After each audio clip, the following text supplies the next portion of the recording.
अगर मैं यह कहूं कि सिर्फ गांधी जी ने भारत को आजादी दिलाई तो क्या आप मान लेंगे? और अगर मैं यह कहूं कि भारत का संविधान सिर्फ अंबेडकर साहब ने दिया तो क्या आप विश्वास कर लेंगे? दरअसल ये दोनों बातें सुनने में जितनी प्रभावी लगती है, असल में उतनी ही अधूरी हैं। मैं सुबोध आज इसी मुद्दे पर चर्चा करूंगा। यदि आपको अच्छा लगे तो लाइक कीजिए, सब्सक्राइब कीजिए, शेयर कीजिए और कमेंट में अपना विचार जरूर प्रस्तुत कीजिए। यह एक सामान्य मान्यता है कि गांधी जी ने देश को आजादी दिलाई और इसके लिए लोग कई तर्क देते हैं कि पहली बार गांधी के नेतृत्व में चंपारण, खेरा और अहमदाबाद आंदोलन में भारतीयों को जीत हासिल हुई। महात्मा गांधी के नेतृत्व में न सिर्फ रॉलेट एक्ट के मुद्दे पे आंदोलन हुआ, बल्कि कई अखिल भारतीय आंदोलन का नेतृत्व किया महात्मा गांधी ने, जिसमें आप खिलाफत असहयोग आंदोलन की बात कर सकते हैं, सविनय अवज्ञा आंदोलन की बात कर सकते हैं,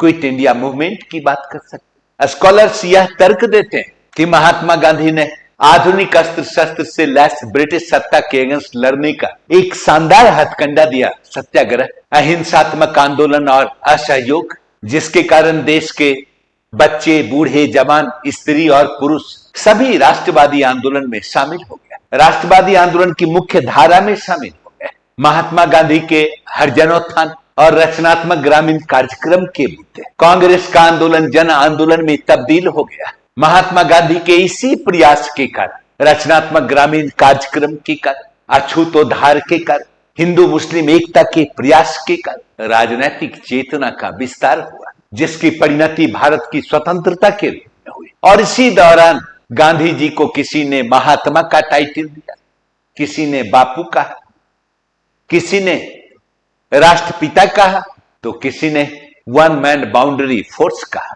लेकिन यह मानना कि सिर्फ महात्मा गांधी ने ही भारत को आजादी दिलाई, न तो मैं सहमत हो सकता हूं और आप लोगों में से अधिकांश इस मत से सहमत नहीं हो सकते, मुझे मालूम है। तब आप तर्क देंगे कि भगत सिंह, चंद्रशेखर आजाद के रिवॉल्यूशनरी आइडियोलॉजी का क्या? उन लोगों का भी तो योगदान था। भारत की आजादी के लिए संघर्ष करते हुए शहीद हो गए। सुभाष चंद्र बोस के आईएनए और आर्म्ड रेसिस्टेंस का क्या? सरदार पटेल के ऑर्गेनाइज्ड स्ट्रेंथ का क्या? ब्रिटिश सत्ता के विरुद्ध जो आंदोलन की एक श्रृंखला चली, विद्रोहों की एक श्रृंखला चली, 70 से ज्यादा विद्रोह हुए, किसानों के, जनजातियों के, रियासतों के, उन विद्रोहों का क्या? क्या उसका योगदान नहीं है? स्वतंत्रता, कई विद्वान ऐसा स्टेटमेंट देते हैं कि पश्चिमी हथौड़े से ही भारतीयों ने गुलामी की बेड़ियों को तोड़ डाला, यानी ब्रिटिश पॉलिसी का भी योगदान था राष्ट्रवादी चेतना के डेवलपमेंट में, उसको भी नकार नहीं सकते हैं। और सबसे बड़ी बात कि फर्स्ट वर्ल्ड वॉर और सेकेंड वर्ल्ड वॉर में ब्रिटेन कमजोर हुआ और नई शक्ति के रूप में सोवियत रूस और अमेरिका का उभार हुआ। कई लोग ये भी तर्क देते हैं कि भारत की आजादी का एक अहम कारण ये भी था कि विश्व युद्ध के कारण ब्रिटेन कमजोर पड़ रहा था। तब लगता है कि स्वतंत्रता का स्वरूप कलेक्टिव था। इतिहासकार विपिन चंद्र कहते हैं कि freedom struggle was a mass movement, not a one man show. Ramachandra Guha कहते हैं Gandhi give moral direction but struggle was collective. अतः स्वतंत्रता संग्राम में भारत की आजादी में गांधी की भूमिका को नकारा नहीं जा सकता। लेकिन सिर्फ गांधी ने भारत को आजादी दिलाई, ये कहना अतिशयोक्तिपूर्ण होगा। मानते हैं ठीक इसी प्रकार सिर्फ अंबेडकर साहब ने भारत का संविधान दिया, उतना ही सही है जितना यह कहना कि गांधी ने भारत को आजादी दिलाई। भारत विभाजन के बाद अंबेडकर संविधान सभा के सदस्य भी नहीं थे, आप लोग जानते होंगे। तब देश की अग्रणी पार्टी के नेताओं को यह लगा कि संविधान सभा में हर एक वर्ग का प्रतिनिधित्व हो। वे अंबेडकर साहब की बुद्धिमत्ता, उनकी योग्यता से वाकिफ भी थे और इसी उद्देश्य के तहत अंबेडकर साहब को संविधान सभा का सदस्य बनाया गया। इसमें कोई दो मत नहीं कि अंबेडकर साहब कास्ट मूवमेंट के नेता थे, महार जाति आंदोलन के नेता। आप लोगों ने पढ़ा होगा, अंबेडकर साहब काफी पढ़े लिखे और संविधान के जानकार भी थे, ड्राफ्टिंग कमेटी के अध्यक्ष भी थे।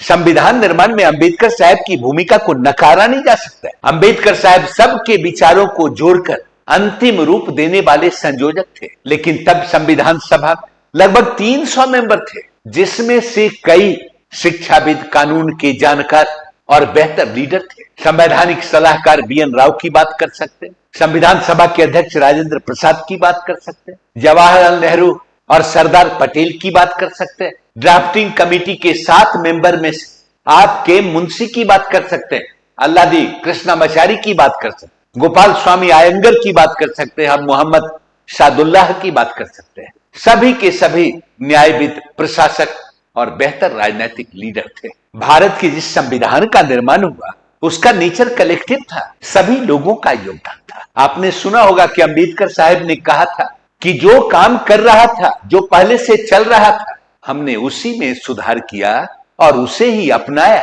कहने का मतलब है कि भारत के संविधान का 70-80% जो हिस्सा है वो मौलिक नहीं है, वो कहीं ना कहीं से लिया गया है। भारतीय संविधान का तो अबाउट 50% जो पार्ट है वो गवर्नमेंट ऑफ इंडिया एक्ट 1935 से प्रेरित है, और कई देशों के संविधान से हमने कुछ ना कुछ क्या किया, ग्रहण किया है। आप जानते ही होंगे, ब्रिटेन से संसदीय प्रणाली, अमेरिका से फंडामेंटल राइट, आयरलैंड से नीति निर्देशक तत्व, कनाडा से फेडरल सिस्टम, ऑस्ट्रेलिया से समवर्ती सूची और फ्रांस से लिबर्टी, इक्वलिटी और पैटर्निटी, समानता, एकता और बंधुत्व।